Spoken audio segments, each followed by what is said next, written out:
What's up, guys? Welcome back to the channel for another video. We're taking a look at Starfield Shattered Space here on the ROG Ally X, and we're mostly going to concentrate on 900p with a little 720p and just talk about the performance we're getting, because it can be pretty rough for this, at least as far as not being able to get high FPS. I'm going to concentrate on 25 watts, again 900p, some 720p here, and settings wise we're going to be all low, no VSync, no motion blur.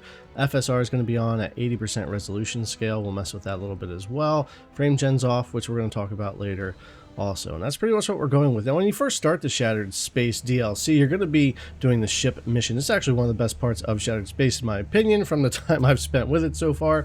It was pretty cool. Performance is good here. You're inside, you're indoors, you're on a ship.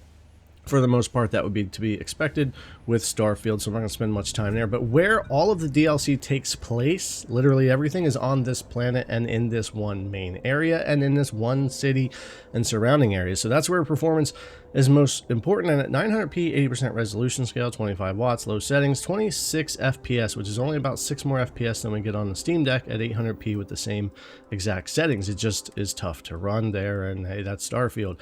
If we come down to 60% on our resolution scale there with FSR for that, we'll come up a little bit from that 26 to about 29. You'll gain maybe 3 more FPS by bringing it that far down, but obviously if you play with resolution, you can help to tweak your FPS a little bit and try to get your performance the way that you want.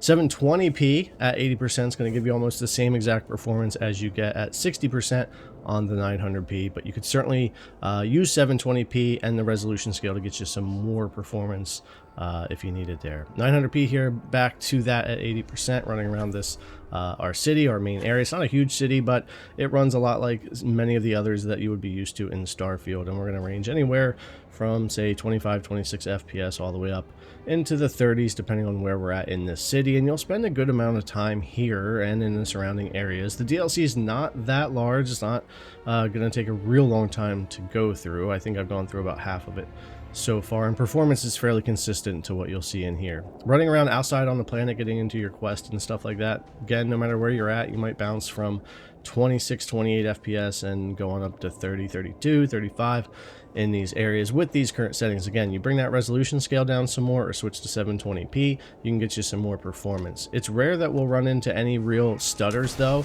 or issues with frame time, which is good. Sometimes when you're running around loading into different areas or getting into where there's enemies to fight, you'll see some of that. But for the most part here, the Ally X is able to run the game very well as far as smooth, good frame times, no stutter and all of that. But it does run at low FPS. But that's not just the Ally X, that's kind of the way it is on all the devices that I've been testing this out on, checking it out. If we jump over to 720p in this battle here and take a look at that, we'll get a few more FPS just so you can see the difference. So I think if you're just playing handheld, not docked, you're on that 7-inch VRR screen, I think 720p and messing with that resolution scale to try to keep you above that 30 FPS as much as possible is going to be fine for most people. 1080p is certainly not going to work. 900p will get you close, but it is a little harder without dropping that resolution scale down to get up to that 30 and above most of the time. But I think you can tell from what we're seeing here between 720p, 900p, the resolution scale, 25 watts, what we're looking at for that kind of performance. Even 20 watts gets you pretty close, but you do tend to lose about 2 FPS on top of what you're seeing here. Now, as far as getting into just roaming around the planet, you want to pick landing zones and go explore. It's not super exciting. It's basically like the rest of Starfield has been before the DLC, but performance is pretty consistent, typically staying above 30 a bit easier than the mission areas or certainly, of course, the city. But that's because you're away from everything that really has to do with the DLC. Anytime you're into the missions, you're outside, you're at the city or anything, that's when you're more that 25, 26 FPS to 30, 32 at 900p, and pretty much staying above 30 sometimes when we're at that 720p, depending on your resolution scale. Now, as far as in-game frame generation, it's a shame that this is broken. I've tried this on every device that I have and other desktop PCs, and it crashes on every single PC I've tried it on. 2 desktops, a laptop, the Legion Go, the Steam Deck, and the Ally X all crash with in-game frame gen on, which is odd because it didn't used to before this DLC. So there's something going on with frame gen, which is a shame, because even though there is some added input latency, it's not bad. They've done a good job with the in-game frame gen, and if it worked without crashing, it would certainly be a good way to be able to play Starfield Shattered Space here on the Ally X or maybe some of the other devices, but it just will not work without crashing. I crashed over and over and over again. You'll see one of them right here.